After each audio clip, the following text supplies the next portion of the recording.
Today we're building the KV2 tank 135 scale from Trumpeter. 20 something quid, I think about 22 quid, cheap enough kit. A little bit on the side there. It's a 2017 kit it says there, but I'd have to check on ScaleMate to see if it's any better, older, if it's a re-release kit, which a lot of them tend to be. But a little bit about the KV2 on the box, and that is about it for the box. Not much more. 270 parts, which is about average for a kit like this. So let's see what we've got first. We've got some individual links and lengths, so we've got link and length tracks, road wheels, the sides, part of the turret. It's like, could be engine decks, skirts, mud flaps, whatever you want to call them. It's like more turret, more to do with wheels, some decals. Oh, going this side, we've got part of the turret there, the main section, some clear parts, and some wire for the, obviously the twin cable. You've got some rubber band tracks, doubtful I'll use them. The main section of the hull here, it's quite nice actually, it's all done, ready to go. And then we've got his instructions, which we've got a colour sheet, just one-sided, to show you the colours that they came in, as you can see there. You could do a winter camouflage if you want to. And the instruction booklet is in black and white, which is expected for them, but looks quite simple and clear. Well, as you can see, you start off with hull, and it's massive. It really is. You don't realise how big the KV2 is until you start and build one like this. And you glue the sides on, that's for where all the road wheels and the suspension, all that's going, and I believe that's the back piece. Now these, you've got, I think there's 10 of them to glue on. There's locating points on them, so they're sitting lovely. There's not a problem. And in fact, I've found with most of this kit, everything seems to sit in very nice. This is the first at hull at the front there, the top section, and that there was the deck for the engine area. More of the suspension and wheels, what holds them on and all of that. And like I said, they all fit in easily. This is a 3-part system, this, so it can be a little bit tricky, but you put that first one on, then you put the back piece in, and I really would say dry fit everything with this, because it's a little bit tricky until you get the hang of it, what you're meant to be doing with them. And then the last piece is this one, and this sits over the light. I don't know whether it were there to protect it or what. I'm presuming that's the exhaust area or part of it or whatever, or air filter for engine. A little bit of a like add-on armour, looks like. You could put these open. You do get some brackets for some of them, like on the turret and that, to leave them open, but this would really have benefited from some photo etch for that, to be honest, that small covers there, but you don't get any with kit, so you use what you've got. I'm scribing out here these lines, and the reason I'm doing this is I'm going to fill these and just put like a weld seam in them. It's a simple method that I'll use, but it'll just make it look that bit nice. There is some weld seams already on it, but they're not that good in all honesty. This is the flame cuts. You get that on all big pieces of steel when they cut it with a torch, flame torch. So you get these, and they're easy enough to do. I will say one thing though: be very, very careful if you're going to do it yourself on where you're pulling the knife down like that, because if you have any fingers near it, you will cut straight into them, because it does take a little bit of pressure to cut into plastic itself. When you've done it, if you just run a little bit of Tamiya extra thin cement over the top of it, and it helps add a little bit of the roughness, blends it all in nicer. These road wheels, there's 4 parts they are. So you glue the 2 main ends together. Again, there's a locating pin so you can't get it wrong. That's the outer bit. You glue that one on. Easily done. And this is for the inside. And you're not really going to see this, but you still do it because it's part of the kit. I glued that bit there, but that didn't touch no, so I'll go back around and do it properly there. And you've got a lot of them to make. Not like a Tiger One or Hook Daft like that, but you've got a lot to make. There's your drive wheel. And these again line up perfectly because of the locating pin, so you don't have to worry about the sprockets. That's the machine gun. I'll put the actual machine gun itself in after. These tracks, they're a pain really. Every single one needs sanding because they've all got sink marks, or they've got like where they've been pushed out and you can see it on them. So you've got to sand them down a little bit. But once you've done it, as you can see here, they go together really, really well. They're not a million miles away from being workable tracks. The problem is with them, as soon as you start fiddling too much, they fall apart. But so you've got to use glue, you can't get out of it. And I always do my tracks and stuff on my tank kits and that. I try and do them without putting all the mud guards, the fenders and all of that kind of stuff on, because if you do, you find it hard to try and line it all up and get it right. And a bit of masking helps as well. But you see here, I've gotten a section of individual links made, and now I'm activating the glue again, just going out top of each link. There. And what will happen is, once that starts seeping in a bit, it'll allow me to bend it around this wheel. So I'll just do it now, I'll show you. It's easy enough. Oh, there, you can just see it. But yet that had already gone partially hard, that. So it's like just activates it to make it work again. You've got to put that engine deck in. I don't think you could do out else, because smack out top of where your engine would be that. And let's be honest, if you had that missing, it'd be a great haul. The mantlet with gun, you've got to be careful here, because you want the gun to work to move up and down. So just glue right on the very edge of that there, and you shouldn't have a problem with it. Leave it to dry for a minute, and then the actual gun should move up and down like that. Easily done. The turret that's as big as a bus, that's the first piece you're putting on turret, so it shows you how big that other section is.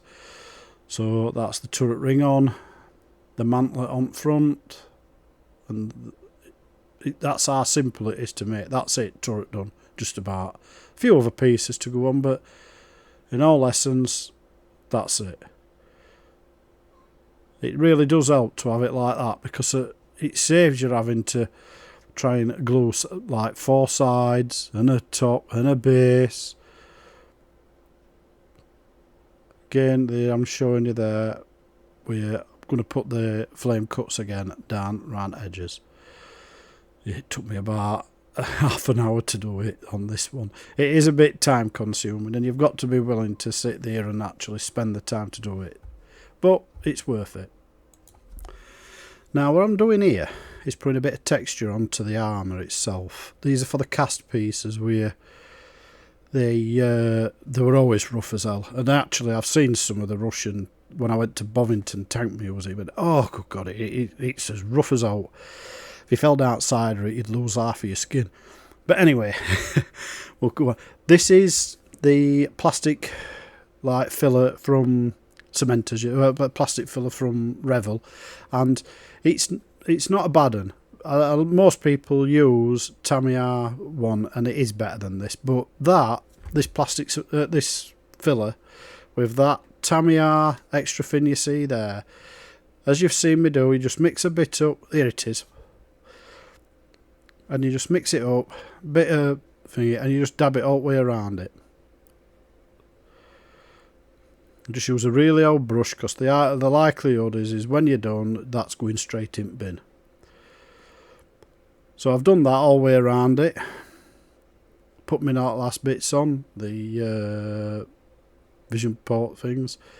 And this is how I do the actual weld seams. Told Night Shift is probably the best at doing this. I've seen him do it a lot and he's bloody good, but he's really... He's another world, his kits. But anyway, his models, sorry. But anyway, I'll go on. Very simple. Push a bit of Tamiya's or whatever else kind of filler you want in there like that, and then you just go down it. And this is, like I say, I got most of this idea off of him. You just go down it. It just needs opening a bit, that. You just go down making a little circular groove. It just makes the models pop a little bit better. Look at that little bit nicer. The rest of the little bits now going on. The catches over the doors, stuff like that. And because you've used that before with that cement and everything in it, everything still glues to it perfectly. You don't have a problem.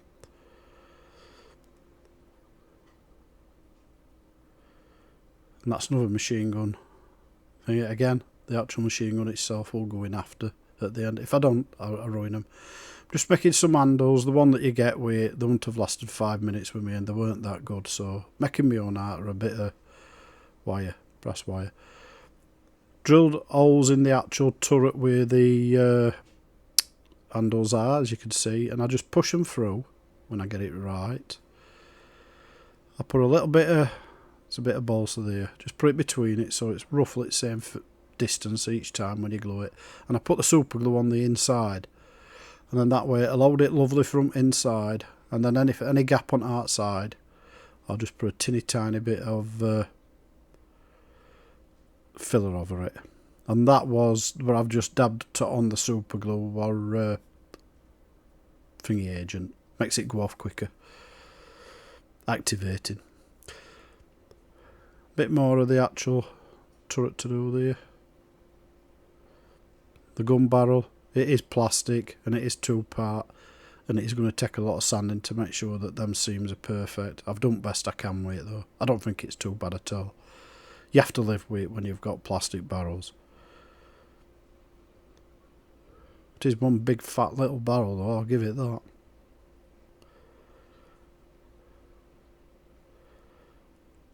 It's the first time I've done a KV2 to be honest, and I've really enjoyed it. It's different to have a tank that's not the norm, the Tiger 1s, the Panzer 4s, the Shermans and stuff like that. There's a turret ring there. That's got a nice bit of detail on that in all honesty. Yeah, it's detail you never see. Especially if turret's going to be on it. And I put my not skirts, the mud flaps, the whatever you want to call it, side skirts. No, I don't think they're called like that. But anyway, put them on, and then I'll. You've got some little brackets to fit as well, just on the sides. They fit easy enough as well. Just have to work your way down this, to be honest. There. I think that's about it. Yeah, these are bracket things. They're like holding on arms to it, hold the individual one on.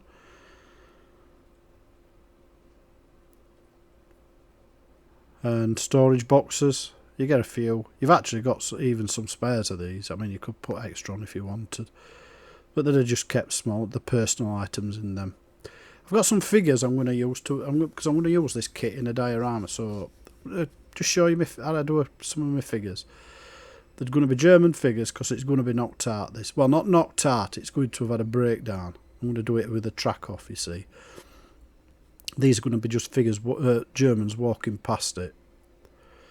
And the dragon figures, and I got them free with a kit donkeys years ago, and I ain't done some 135 figures for a bit. And if anybody's watched my little diorama, my first diorama one I did a couple of weeks ago, you'll see there were some 172 scale figures on that, and I really enjoyed painting them, in all honesty. They make a nice change from doing tanks and models and kits and that. But yeah, They do look lovely little figures, to be honest.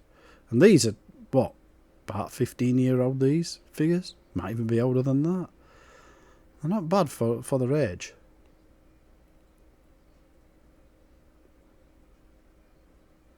And you get 4, I think it is, with it. All the gear that goes with them, all the backpacks and stuff. Strip that mantlet down and that for painting. I'm using Mr. Surfacer 1500 black primer, surface primer. If you've watched my videos before, you know it's my favourite. But I'm using it about 65-70% paint to, like I said, 30-35%. It's Mr. Colour Leveling Finish 400. It's brilliant, that thinner. Goes with most stuff, to be honest. Blasting it on everything, literally. Hides any places where I don't manage to get the paint in, so it makes it look like deep shadows.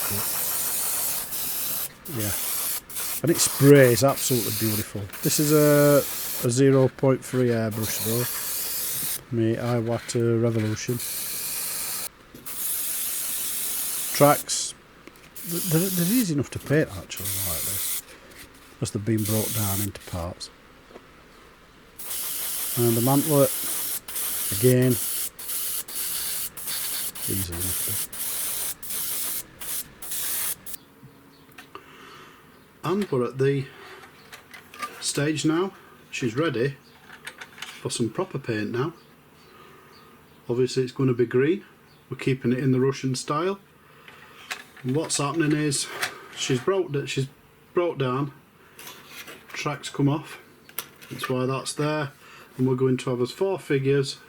They're going to be walking by, and they're going to be passing it as if she's broke down, aiming to the front, and they're already passing that section by now.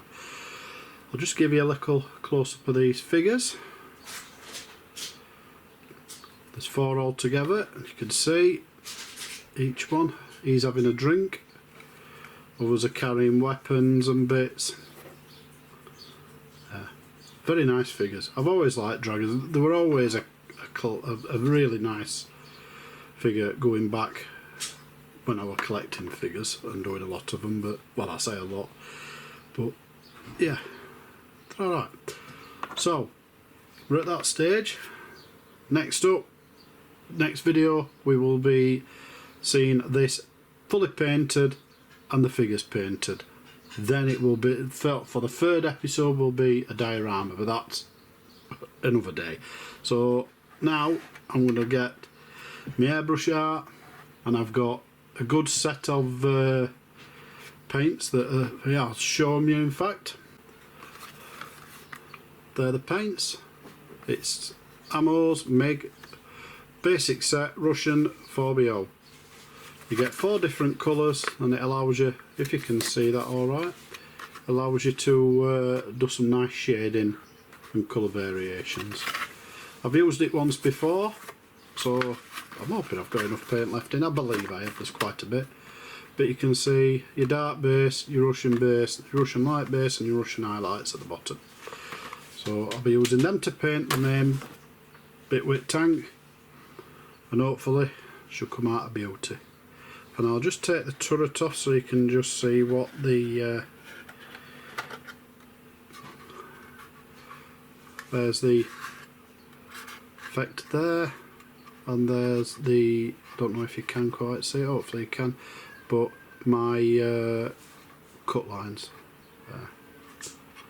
They should show up better once it's painted, to be honest. This black just hides everything. So thanks for watching, hope you've enjoyed it.